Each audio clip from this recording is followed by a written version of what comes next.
Deve ter sido uma bela visão ver Jacó, de cabelos grisalhos, sentado em sua cama enquanto concedia sua bênção de despedida a seus 12 filhos. Ele havia sido nobre em muitas ocasiões durante sua vida, no local de dormir de Betel, no riacho de Jaboque e na parada de Peniel. Ele havia sido um velho glorioso, diante de quem poderíamos nos curvar com reverência e dizer verdadeiramente: havia gigantes naqueles dias. Mas sua cena final foi a melhor. Acho que se alguma vez ele se destacou mais ilustre do que em qualquer outro momento, se sua cabeça estava, em qualquer estação mais do que em outra, cercada por um halo de glória, foi quando ele veio para morrer. Como o sol ao se pôr, ele parecia então ser o maior em brilho, tingindo as nuvens de sua fraqueza com a glória da graça interior. Como um bom vinho que corre limpo até o fundo, sem mistura de resíduos, assim Jacó, até sua hora de morte, continuou a cantar sobre o amor, a misericórdia e a bondade, passadas e futuras.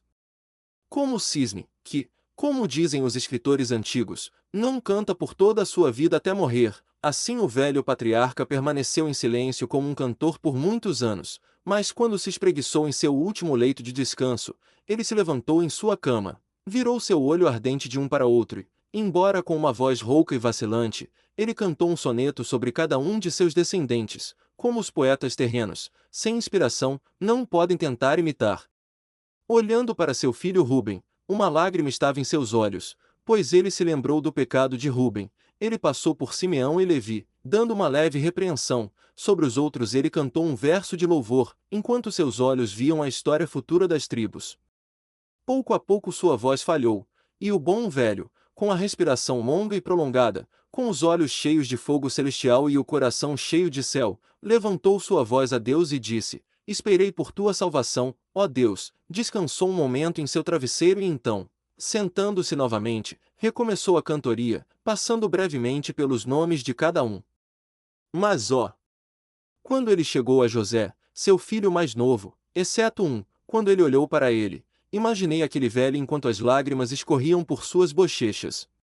Lá estava José, com toda sua mãe Raquel em seus olhos, aquela esposa querida e amada. Lá estava ele, o menino por quem aquela mãe havia orado com toda a ânsia de uma esposa oriental. Por longos 20 anos ela havia permanecido uma mulher estéril e não mantinha casa, mas então ela era uma mãe alegre e chamava seu filho de aumento. Oh! Como ela amava o menino! E por causa daquela mãe, embora ela tivesse sido enterrada por alguns anos e escondida sob a grama fria, o velho Jacó também o amava. Mas mais do que isso, ele o amava por seus problemas. Ele foi separado dele, para ser vendido ao Egito. Seu pai se lembrou das provações de José na casa redonda e na masmorra, e lembrou-se de sua dignidade real como príncipe do Egito, e agora com uma explosão completa de harmonia, como se a música do céu tivesse se unido à sua, como quando o rio alargado encontra o mar e a maré que sobe se amálgama com a corrente que desce, e enche em uma ampla expansão, assim a glória do céu encontrou o arrebatamento de seus sentimentos terrenos, e dando vazão à sua alma, ele cantou: José é um ramo frutífero. Sim, um ramo frutífero perto de um poço, cujos galhos correm sobre o muro. Os arqueiros o entristeceram profundamente e atiraram para ele, e o odiou, mas seu arco permaneceu em força, e os braços de suas mãos foram fortalecidos pelas mãos do poderoso Deus de Jacó. Daí ao pastor, a pedra de Israel, sim, pelo Deus de teu pai, que te ajudará, e pelo Todo-Poderoso, que te abençoará com bênçãos do céu acima, bênçãos do abismo que jaz abaixo, bênçãos dos seios e do ventre, as bênçãos de teus pais.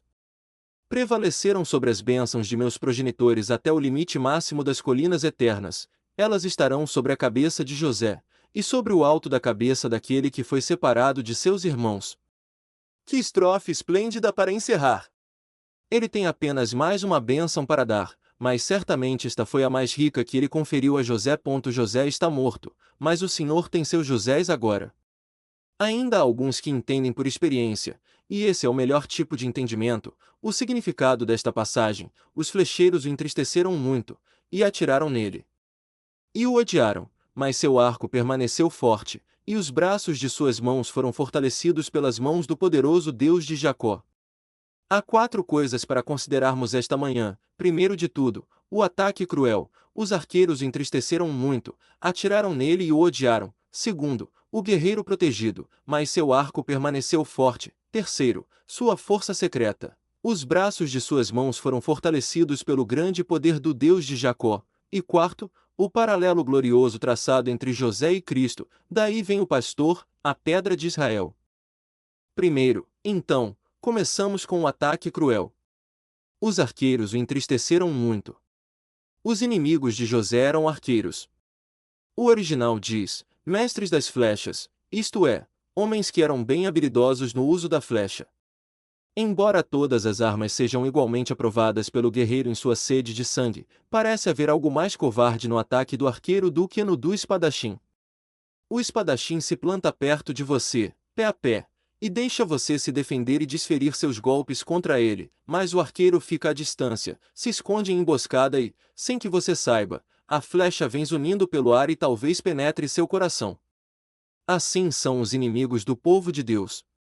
Eles raramente vêm pé a pé conosco, eles não mostram seus rostos diante de nós, eles odeiam a luz, eles amam a escuridão, eles não ousam vir e nos acusar abertamente na nossa cara, pois então poderíamos responder, mas eles atiram o arco de longe, de modo que não podemos responder a eles. Covardes e covardes como são, eles forjam suas pontas de flechas e as miram, aladas com penas de pássaros do inferno, nos corações do povo de Deus. Os arqueiros entristeceram profundamente o pobre José. Vamos considerar quem são os arqueiros que tão cruelmente atiraram nele. Primeiro, havia os arqueiros da inveja, tentações, calúnias e calúnias. Primeiro, José teve que suportar os arqueiros de INVEJA. Quando ele era um menino, seu pai o amava. O jovem era justo e bonito. Pessoalmente, ele era para ser admirado. Além disso, ele tinha uma mente que era gigantesca, e um intelecto que era elevado, mas, o melhor de tudo, nele habitava o Espírito do Deus vivo. Ele era alguém que falava com Deus, um jovem de piedade e devoção, amado por Deus, ainda mais do que ele era por seu pai terreno. Oh! Como seu pai o amava!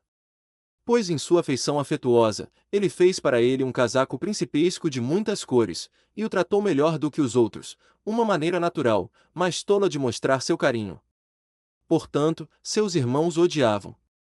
Muitas vezes eles zombavam do jovem José, quando ele se retirava para suas orações, quando ele estava com eles a uma distância da casa de seu pai, ele era seu servo, seu escravo. A provocação, a zombaria, muitas vezes feriam seu coração, e a criança pequena suportava muita tristeza secreta.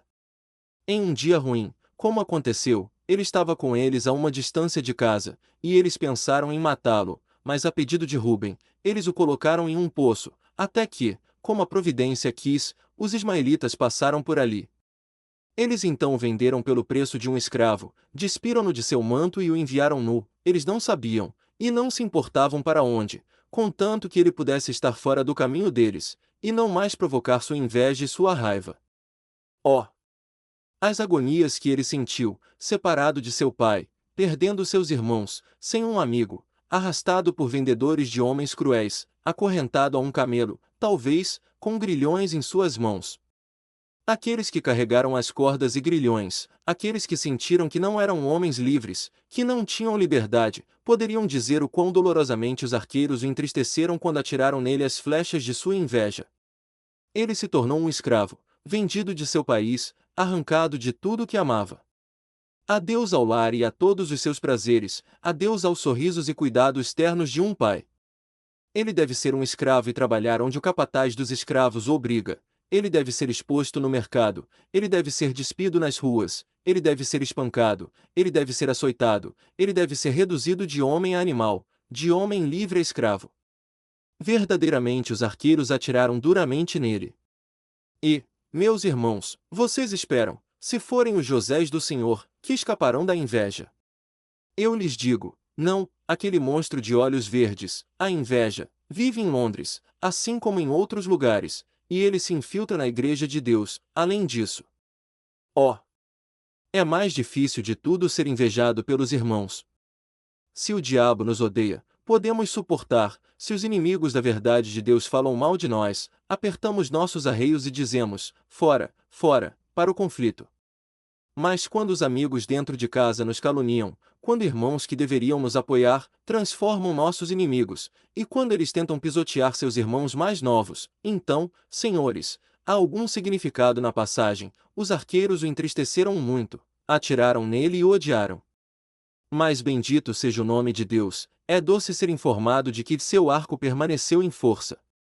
Nenhum de vocês pode ser o povo de Deus sem provocar inveja, e quanto melhor você for, mais será odiado.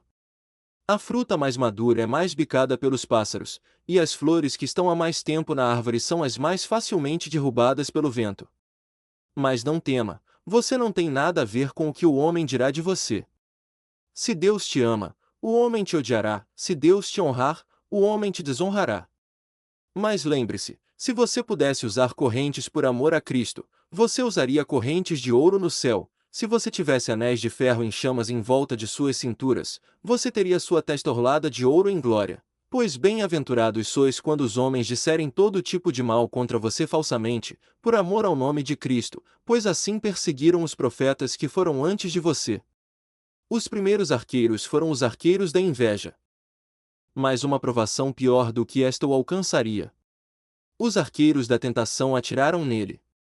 Aqui não sei como me expressar. Gostaria que alguém mais qualificado para falar estivesse aqui, para que pudesse contar a vocês a história da provação de José e do triunfo de José. Vendido a um mestre que logo descobriu seu valor, José foi feito o oficial de justiça da casa e o gerente da casa. Sua amante devassa fixou seu amor adúltero nele, e ele, estando continuamente em sua presença, era perpetuamente, dia a dia, solicitado por ela mais ações. Constantemente ele se recusou a suportar um martírio no fogo lento de suas tentações.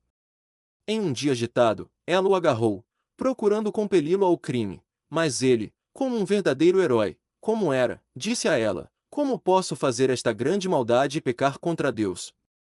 Como um guerreiro sábio, ele sabia que em tal caso fugir era a melhor parte do valor.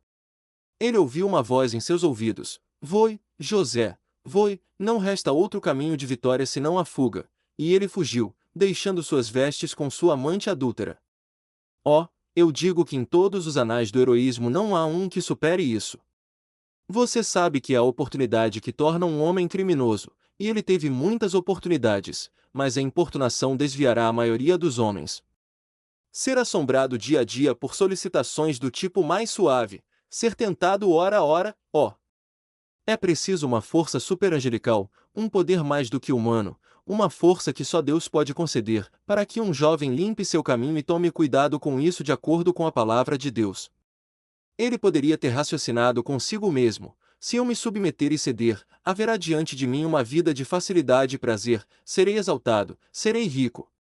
Ela prevalecerá sobre o marido, para me cobrir de honras, mas se eu ainda aderir à minha integridade, serei lançado na prisão, serei jogado na masmorra, não me espera nada além de vergonha e desgraça. Oh! Havia um poder de fato dentro daquele seu coração, havia um poder inconcebível, que o fez se virar com desgosto indizível, com medo e tremor, enquanto ele dizia: como posso? Como posso, José de Deus, como posso, outros homens podem, mas como posso fazer esta grande maldade e pecar contra Deus? Verdadeiramente os arqueiros o entristeceram profundamente e atiraram nele, mas seu arco permaneceu em força.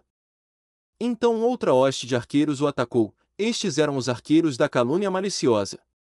Vendo que ele não cederia à tentação, sua amante o acusou falsamente ao marido e seu senhor, acreditando na voz de sua esposa, o lançou na prisão. Foi uma providência maravilhosa que ele não o tenha condenado à morte, pois Potifar, seu mestre, era o chefe dos matadores, ele só precisava chamar um soldado, que o teria cortado em pedaços no local. Mas ele o lançou na prisão. Lá estava o pobre José. Seu caráter arruinado aos olhos do homem, e muito provavelmente visto com desprezo até mesmo na prisão, criminosos se afastavam dele como se o considerassem mais vil do que eles, como se fossem anjos em comparação a ele. Oh! Não é fácil sentir seu caráter perdido, pensar que você é caluniado, que coisas são ditas de você que são falsas. O coração de muitos homens foi partido por isso, quando nada mais poderia fazê-lo ceder. Os arqueiros o entristeceram profundamente quando ele foi tão difamado, tão caluniado. Ó Filho de Deus, você espera escapar desses arqueiros? Você nunca será caluniado? Você nunca será caluniado? É o destino dos servos de Deus, em proporção ao seu zelo, ser mal falado. Lembre-se do nobre Whitfield, como ele se levantou e foi o alvo de todas as zombarias e escárnios de meia-idade, enquanto sua única resposta foi uma vida irrepreensível, e aquele que forjou, e aquele que lançou o dardo tinha cada um o interesse de um irmão em seu coração. Eles o insultaram e imputaram a ele crimes que Sodoma nunca conheceu. Assim será sempre com aqueles que pregam a verdade de Deus, e todos os seguidores de Cristo, todos eles devem esperar isso. Mas bendito seja Deus, eles não disseram coisas piores de nós do que disseram do nosso Mestre. O que eles nos acusaram? Eles podem ter dito ele é bêbado e bebedor de vinho, mas não disseram ele tem um demônio. Eles nos acusaram de sermos loucos, assim foi dito de Paulo. Ó, santa paixão, furor celestial, se pudéssemos morder os outros até que tivessem a mesma loucura. Pensamos que se ir para o céu for loucura, não escolheremos ser sábios, não vemos sabedoria em preferir o inferno, não podemos ver grande prudência em desprezar e bater na verdade de Deus. Se servir a Deus é vil, propomos ser ainda mais vis. Ah! Amigos, alguns agora presentes sabem este versículo de cor, os flecheiros o entristeceram muito, atiraram nele e o odiaram. Espere por isso, não pense que é algo estranho, todo o povo de Deus deve tê-lo. Não há estradas reais para o céu, são caminhos de provação e problemas, os arqueiros atirarão em você enquanto estiver deste lado do dilúvio. Vimos esses arqueiros dispararem suas flechas, agora subiremos um pouco a colina, atrás de uma rocha, para olhar o guerreiro protegido e ver como está sua coragem enquanto os arqueiros o afligem profundamente. O que ele está fazendo? Seu arco permanece em força. Vamos imaginar o favorito de Deus. Os arqueiros estão lá embaixo. Há um parapeito de rocha diante dele, de vez em quando ele olha por cima para ver o que os arqueiros estão fazendo, mas geralmente ele fica para trás. Em segurança celestial, ele está sentado sobre uma rocha, descuidado de tudo abaixo. Vamos seguir o rastro da cabra selvagem e contemplar o guerreiro em sua fortaleza. Primeiro, notamos que ele próprio tem um arco, pois lemos que seu como habitava em força. Ele poderia ter retaliado se quisesse, mas ele era muito quieto e não lutaria com eles. Se quisesse, ele poderia ter sacado seu arco com toda a sua força e enviado sua arma aos seus corações com muito mais precisão do que eles já fizeram com ele. Mas observe a quietude do guerreiro. Lá ele descansa, esticando seus membros poderosos, seu arco habitava em força. Ele parecia dizer, continue furioso, sim, deixe suas flechas se esgotarem, esvazie suas aljavas em mim. Deixe suas cordas de arco se desgastarem e deixe a madeira ser quebrada com sua constante flexão. Aqui estou eu, me esticando em repouso seguro, meu arco permanece em força, tenho outro trabalho a fazer além de atirar em você. Minhas flechas são contra aqueles inimigos de Deus, os inimigos do Altíssimo, não posso desperdiçar uma flecha em pardais tão lamentáveis quanto vocês. Vocês são pássaros abaixo do meu nobre tiro, eu não desperdiçaria uma flecha em vocês. Assim ele permanece atrás da rocha e despreza a todos. Seu arco permanece em força. Observe bem sua quietude. Seu arco permanece. Não está chacoalhando, nem sempre se movendo, mas permanece, está bem parado, ele não toma conhecimento do ataque. Os arqueiros entristeceram profundamente José, mas seu arco não estava voltado contra eles, ele permaneceu em força. Ele não voltou seu arco contra eles. Ele descansou enquanto eles se enfureciam. A lua se detém para dar sermão a todo cão que a ladra? O leão se desvia para despedaçar cada vira-lata que late para ele? As estrelas cessam de brilhar porque os rouxinóis as reprovam por sua obscuridade? O sol para em seu curso por causa da nuvem oficiosa que o vela? Ou o rio para porque o salgueiro mergulha suas folhas em suas águas? Ah! Não, o universo de Deus segue em frente, e se os homens se opõem a ele, ele não os atende. É como Deus o fez, está trabalhando junto para o bem, e não será detido pela censura, nem movido pelo louvor do homem. Que seus arcos, meus irmãos, permaneçam. Não tenham pressa em se endireitar. Deus cuidará de vocês. Deixem-se em paz, apenas sejam muito valentes para o Senhor Deus de Israel, sejam firmes na verdade de Jesus, e seu arco permanecerá. Mas não devemos esquecer a próxima palavra. Seu arco permaneceu em força. Embora seu arco estivesse quieto, não era porque estava quebrado. O arco de José era como o de William, o conquistador, nenhum homem poderia dobrá-lo, exceto o próprio José, ele permaneceu em força. Veja o guerreiro dobrando seu arco, como com seus braços poderosos ele o puxa para baixo e estica a corda para deixá-lo pronto. Seu arco permaneceu em força, ele não quebrou, não se afastou. Sua castidade era seu arco, e ele não perdeu isso. Sua fé era seu arco, e isso não cedeu, não quebrou. Sua coragem era seu arco, e isso não falhou com ele. Seu caráter, sua honestidade eram seu arco, ele não o jogou fora. Alguns homens são muito exigentes com a reputação. Eles pensam, certamente, certamente, certamente eles perderão seus caracteres. Bem, se não os perdermos por nossa própria culpa, nunca precisaremos nos preocupar com mais ninguém. Você sabe que não há um homem que se destaque, mas que qualquer tolo no mundo possa fazer flutuar uma história ruim contra ele. É muito mais fácil fazer uma história flutuar do que pará-la. Se você quer que a verdade circule pelo mundo, você deve contratar um trem expresso para puxá-la, mas se você quer que uma mentira circule pelo mundo, ela voará, é tão leve quanto uma pena, e um sopro a carregará. Está bem dito no velho provérbio, uma mentira dará a volta ao mundo enquanto a verdade calça suas botas. No entanto, ela não nos fere, pois se leve como uma pena, ela viaja tão rápido, seu efeito é quase tão tremendo quanto o efeito da penugem. Quando é soprada contra as paredes de um castelo, ela não produz nenhum dano, por conta de sua leveza e pequenez. Não tema, cristão.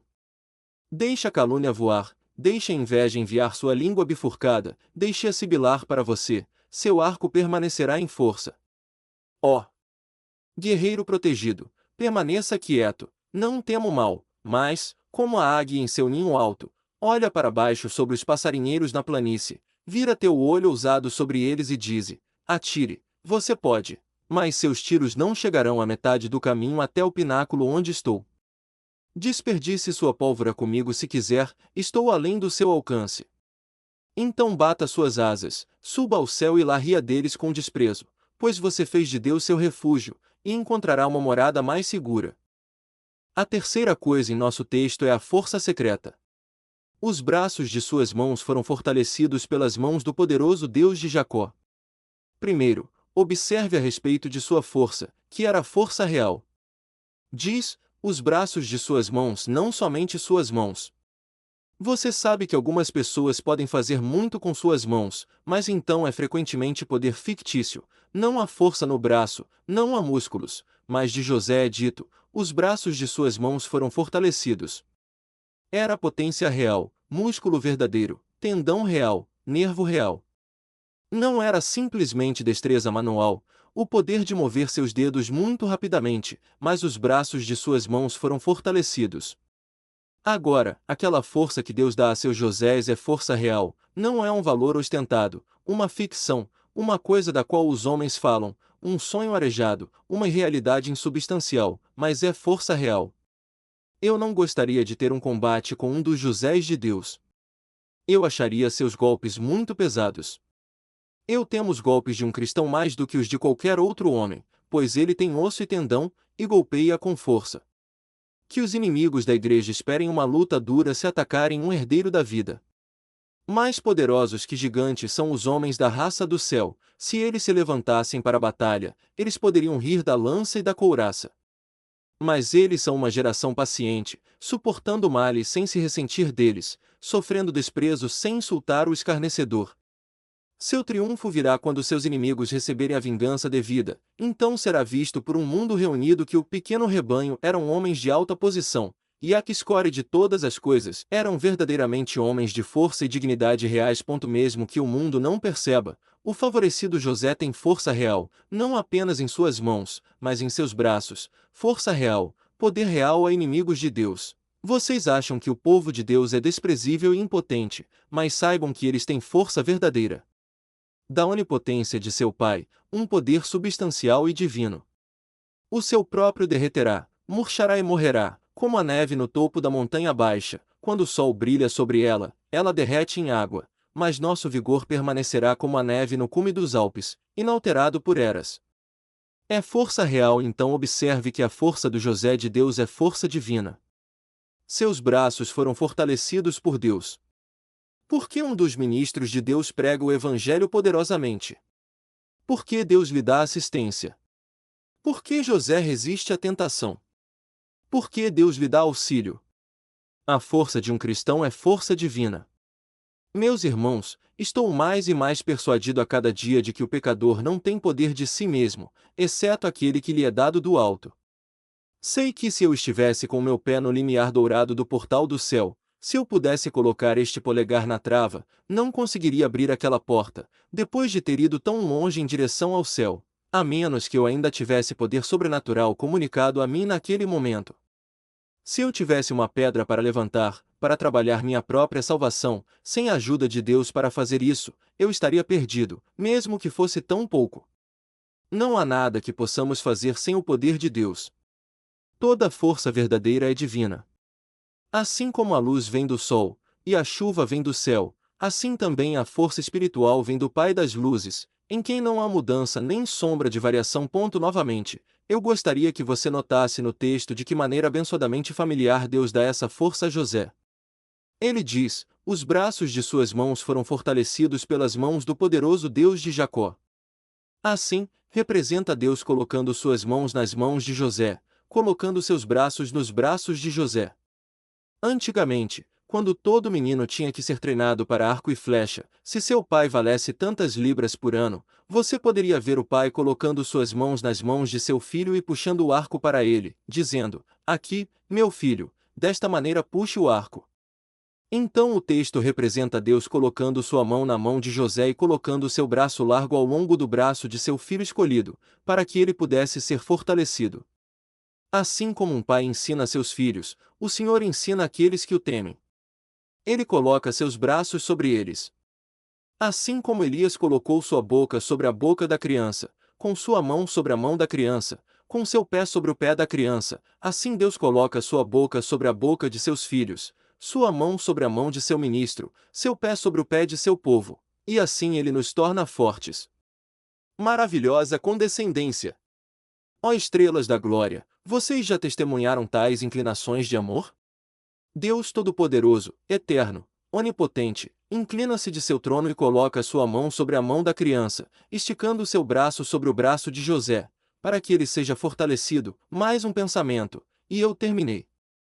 Essa força era a força da aliança, pois é dito: os braços de suas mãos foram fortalecidos pelas mãos do poderoso Deus de Jacó. Agora, onde quer que você leia sobre o Deus de Jacó na Bíblia, você pode saber que isso respeita a aliança de Deus com Jacó. Ah! Eu amo falar sobre a aliança eterna de Deus. Alguns dos arminianos não conseguem suportar isso, mas eu amo uma salvação de aliança, uma aliança não feita com meus pais, não entre mim e Deus, mas entre Cristo e Deus. Cristo fez a aliança para pagar um preço, e Deus fez a aliança de que ele deveria ter o povo. Cristo pagou o preço e ratificou a aliança, e estou certo de que Deus cumprirá sua parte, entregando cada vaso eleito de misericórdia nas mãos de Jesus. Mas, amados, todo o poder, toda a graça, todas as bênçãos, todas as misericórdias, todos os confortos, todas as coisas que temos por meio da aliança. Se não houvesse aliança, se pudéssemos rasgar a carta eterna, se o rei do inferno pudesse cortá-la com sua faca, como o rei de Israel fez com o rolo de Baruque, então falharíamos de fato, pois não temos força, exceto aquela que é prometida na aliança. Misericórdias da aliança, graça da aliança, promessas da aliança, bênçãos da aliança, ajuda da aliança, tudo da aliança, o cristão deve receber se quiser entrar no céu. Agora, cristão, os arqueiros te entristeceram muito, e atiraram em você, e te feriram. Mas seu arco permanece em força, e os braços de suas mãos são fortalecidos. Mas você sabe, ó crente, que você é como seu mestre nisso. Esse é o nosso quarto ponto, um paralelo glorioso. Dali é o pastor, a pedra de Israel. Jesus Cristo foi servido da mesma forma, o pastor, a pedra de Israel, passou por provações semelhantes, ele foi alvejado pelos arqueiros, ele foi afligido e ferido, mas seu arco permaneceu em força, seus braços foram fortalecidos pelo Deus de Jacó. E agora toda a bênção repousa sobre o alto da cabeça daquele que foi separado de seus irmãos. Não vou detê-lo por muito tempo, mas tenho algumas coisas a lhe dizer, primeiro sobre Cristo como pastor, e então sobre Cristo, a pedra. Cristo veio ao mundo como um pastor. Assim que ele fez sua aparição, os escribas e fariseus disseram: Ah! Nós fomos os pastores até esta hora, agora seremos expulsos de nossas honras, perderemos toda a nossa dignidade e nossa autoridade. Consequentemente, eles sempre atiraram nele. Quanto ao povo, eles eram um rebanho inconstante. Acredito que muitos deles respeitavam e admiravam Cristo, embora, sem dúvida, a grande maioria o odiasse, pois onde quer que ele fosse, ele era um pregador popular. A multidão sempre o aglomerava e se aglomerava ao seu redor, gritando: Hosana! Eu acho que, se você tivesse subido até o topo daquela colina do Calvário e perguntado a um daqueles homens que gritavam: Crucifica-o, crucifica-o, por que você diz isso? Ele é um homem mau. Não, ele teria dito: ele andou por aí fazendo o bem. Então por que você diz crucificá-lo? Porque o rabino Simeão me deu um ciclo para ajudar no clamor. Então a multidão foi muito conquistada pelo dinheiro e influência dos sacerdotes. Mas eles estavam contentes em ouvir Cristo, afinal. Eram os pastores que o odiavam, porque ele tirava o comércio deles, porque ele expulsava os compradores e vendedores do templo, diminuía a dignidade deles e ignorava suas pretensões, portanto, eles não conseguiam suportá-lo. Mas o pastor de Israel subia cada vez mais alto, ele reunia suas ovelhas, carregava os cordeiros em seu seio, e agora ele é reconhecido como o grande pastor das ovelhas, que as reunirá em um rebanho e as levará ao céu. Rowland Hill conta uma história curiosa, em seus Diálogos da Vila, sobre um certo Sr. Tiplash, um excelente pregador intelectual, que, em um de seus voos de oratória, disse: Ó virtude, tu és tão bela e adorável, se tu descesses à terra, todos os homens te amariam, com mais algumas coisas bonitas e belas. O Sr. Blunt, um pregador honesto, que estava na vizinhança, foi convidado para pregar à tarde, e ele complementou as observações do digno cavalheiro, dizendo: Ó virtude, tu vieste à terra, em toda a tua pureza e beleza, mas, em vez de ser amada e admirada, os arqueiros atiraram duramente em ti e te entristeceram. Eles te pegaram, virtude, e penduraram teus membros trêmulos em uma cruz. Quando tu estavas pendurado ali morrendo, eles sibilaram para ti, eles zombaram de ti, eles te desprezaram. Quando tu pediste água, eles te deram vinagre para beber, misturado com fel. Sim, quando tu morreste tu tinhas um túmulo de caridade, e esse túmulo, selado por inimizade e ódio. O pastor de Israel foi desprezado, a virtude encarnada foi odiada e abominada. Portanto, não temam, cristãos, tenham coragem, pois se seu mestre passou por isso, certamente vocês devem passar. Para concluir, o texto chama Cristo de Pedra de Israel. Ouvi uma história, não sei dizer se é verdade ou não, de alguns rabinos judeus, é um conto, sobre o texto: a pedra que os construtores rejeitaram, a mesma se tornou a pedra angular. Dizem que quando o templo de Salomão estava sendo construído, todas as pedras foram trazidas da pedreira, já cortadas e moldadas, e havia marcas em todos os blocos dos lugares onde deveriam ser colocadas. Entre as pedras havia uma muito curiosa, parecia não ter forma descritível, parecia inadequada para qualquer parte da construção. Eles tentaram em uma parede, mas não cabia, tentaram em outra, mas não cabia, então, irritados, eles a jogaram fora. O templo levou tantos anos para ser construído, que essa pedra ficou coberta de musgo, e grama cresceu ao redor dela. Todos que passavam por ali riam da pedra, eles diziam que Salomão era sábio, e sem dúvida todas as outras pedras estavam certas, mas quanto àquele bloco, eles poderiam muito bem mandá-lo de volta para a pedreira, pois tinham certeza de que não servia para nada. Ano após ano se passava, e a pobre pedra ainda era desprezada, os construtores constantemente a recusavam. O dia memorável chegou quando o templo deveria ser concluído e aberto, e a multidão se reuniu para ver a grande visão. Os construtores disseram: Onde está a pedra de topo? Onde está o pináculo? Eles mal sabiam onde estava o mármore da coroação, até que alguém disse: Talvez aquela pedra que os construtores rejeitaram seja destinada a ser a pedra de topo. Eles então a pegaram e a içaram até o topo da casa, e quando ela atingiu o cume, eles a encontraram bem adaptada ao lugar. Hosanas altas fizeram o céu ressoar, pois a pedra que os construtores rejeitaram se tornou a pedra angular da esquina. Assim é com Cristo Jesus. Os construtores o rejeitaram. Ele era um plebeu, ele era de extração pobre, ele era um homem familiarizado com pecadores, que andava na pobreza e na mesquinharia, por isso os sábios do mundo desprezaram. Mas quando Deus reunir, em uma, todas as coisas que estão no céu e que estão na terra, então Cristo será a gloriosa consumação de todas as coisas. Cristo reina no céu, a pedra mais alta e bem merece o louvor. Ele será exaltado, ele será honrado. Seu nome durará tanto quanto o sol, e todas as nações serão abençoadas nele. Sim, todas as gerações o chamarão abençoado.